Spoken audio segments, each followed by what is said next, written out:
¿Sabías que existen evangelios ocultos que permanecieron enterrados por siglos y que la Iglesia decidió excluir de la Biblia?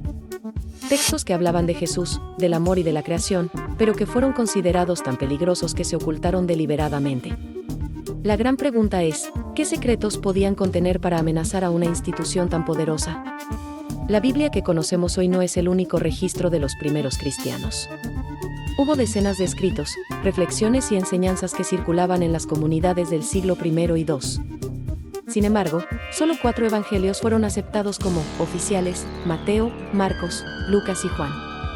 Los demás fueron descartados, tachados de heréticos y, en muchos casos, destruidos. Pero aquí surge el verdadero misterio: ¿qué criterios se usaron para decidir qué era la verdad y qué debía ser silenciado? ¿Fue una decisión espiritual guiada por la fe, o también hubo intereses políticos y de control? La historia nos muestra que lo que hoy llamamos palabra de Dios también pasó por concilios, disputas y selecciones humanas. Y en medio de ese proceso quedaron ocultos los llamados evangelios prohibidos, que siglos más tarde volverían a salir a la luz. La historia comienza en 1945, en un pequeño pueblo egipcio llamado Nag Hammadi, a orillas del Nilo. Un grupo de campesinos estaba cavando en busca de fertilizante natural, una práctica común en la zona. Entre la tierra seca, uno de ellos golpeó una vasija de barro sellada. Imagina el momento, el dilema entre romperla para ver qué había dentro o dejarla intacta por miedo a espíritus, maldiciones o castigos divinos. Finalmente, la abrieron. Lo que encontraron dentro no eran monedas de oro ni joyas, sino algo mucho más valioso: 13 códices de papiro cuidadosamente encuadernados en cuero. Al revisarlos, notaron que contenían textos antiguos escritos en copto, una lengua egipcia de la época cristiana primitiva. Nadie sospechaba entonces que acababan de desenterrar una de las bibliotecas más enigmáticas de la historia. Esta colección, que hoy conocemos como la Biblioteca de Nag Hammadi, reúne 52 escritos gnósticos. Entre ellos, evangelios, himnos, tratados filosóficos y diálogos atribuidos a Jesús y sus discípulos. Allí aparecen textos como el Evangelio de Tomás, el Evangelio de Felipe, el Apócrifo de Juan y otros que cuestionaban directamente las versiones oficiales del cristianismo. Pero, ¿cómo llegaron esos códices hasta allí? Para entenderlo, debemos retroceder al siglo IV. En ese tiempo, el cristianismo estaba en proceso de convertirse en la religión oficial del Imperio Romano. El emperador Constantino y, después, sus sucesores, impulsaron unificación de la fe bajo un mismo canon. Eso significaba que cualquier corriente distinta, incluyendo a los gnósticos, fue considerada herética. Los gnósticos enseñaban que cada persona lleva dentro una chispa divina, y que la verdadera salvación no dependía de obedecer reglas externas, sino de despertar ese conocimiento interior, la gnosis. Estas ideas ponían en riesgo la autoridad de la Iglesia naciente, que buscaba estructurarse con jerarquías, dogmas y textos únicos. Así, muchos de estos escritos fueron perseguidos, confiscados y destruidos. Y aquí aparece la gran incógnita: ¿por qué alguien decidió enterrar estos códices en el desierto? Una de las teorías más aceptadas es que monjes cristianos, quizás de un monasterio cercano, quisieron protegerlos de las órdenes de destrucción que emanaban de Alejandría. En lugar de quemarlos, optaron por esconderlos, sellándolos en esa vasija para que sobrevivieran al paso de los siglos. Piénsalo, alguien, hace más de 1600 años, tomó la decisión consciente de preservar lo prohibido, confiando en que algún día la humanidad estaría lista para leerlo. Y fue así como, gracias a un hallazgo accidental en 1945, hoy podemos conocer fragmentos de una visión completamente distinta de Jesús, de Dios y del sentido de la existencia. La Biblioteca de Nag Hammadi no solo es un testimonio histórico. Es también un recordatorio de que la historia de la espiritualidad no es lineal ni uniforme. Fue un campo de batalla de ideas, donde unas fueron canonizadas y otras sepultadas, literalmente, bajo la arena del desierto. ¿Qué secretos revelaban esos textos que la Iglesia prefirió silenciar?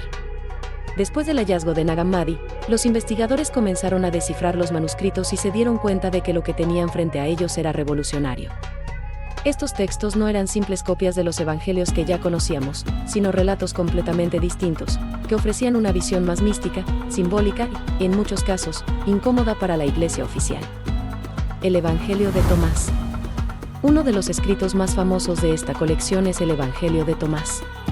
A diferencia de los evangelios canónicos, no narra la vida de Jesús ni sus milagros, sino que reúne más de 100 frases atribuidas directamente a él. son como pequeñas semillas de sabiduría, muchas de ellas muy distintas a lo que se escucha en los textos del Nuevo Testamento. En este Evangelio, Jesús dice, el reino está dentro de ti y fuera de ti.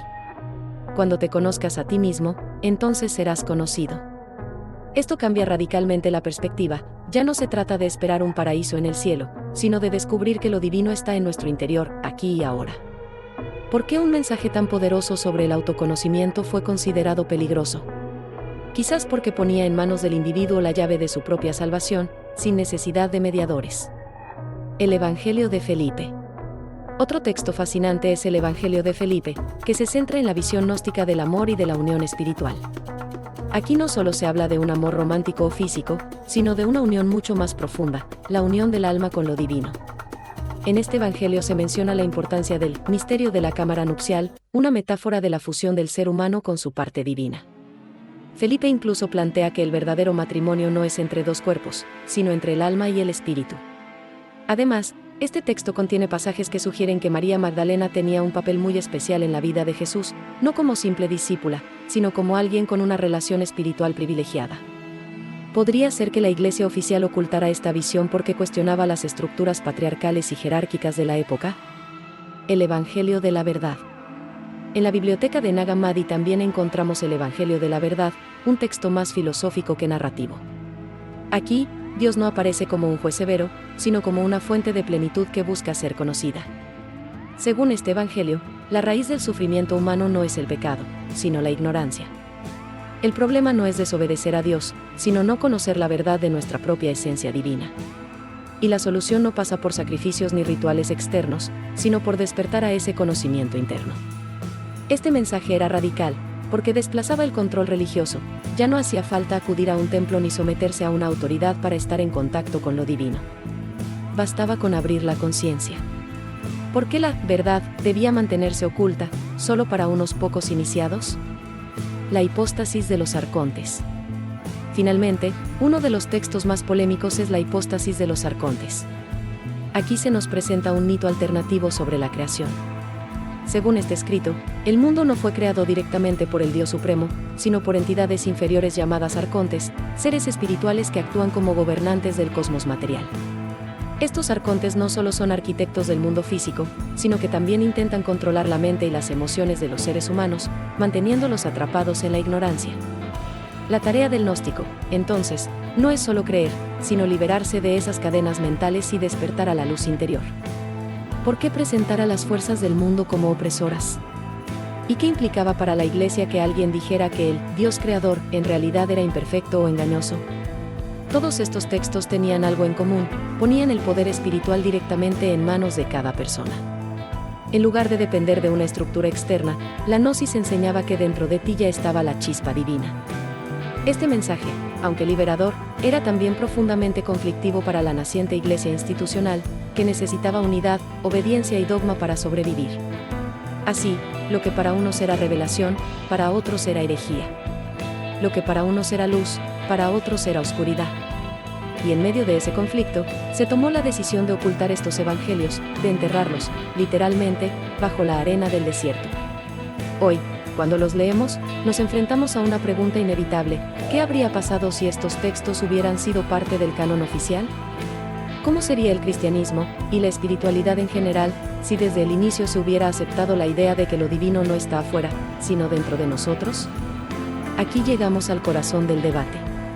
Los evangelios gnósticos no solo ofrecían otra visión espiritual, sino que también planteaban un dilema que ha acompañado a la historia de la humanidad: ¿la verdad se ocultó por protección o por control?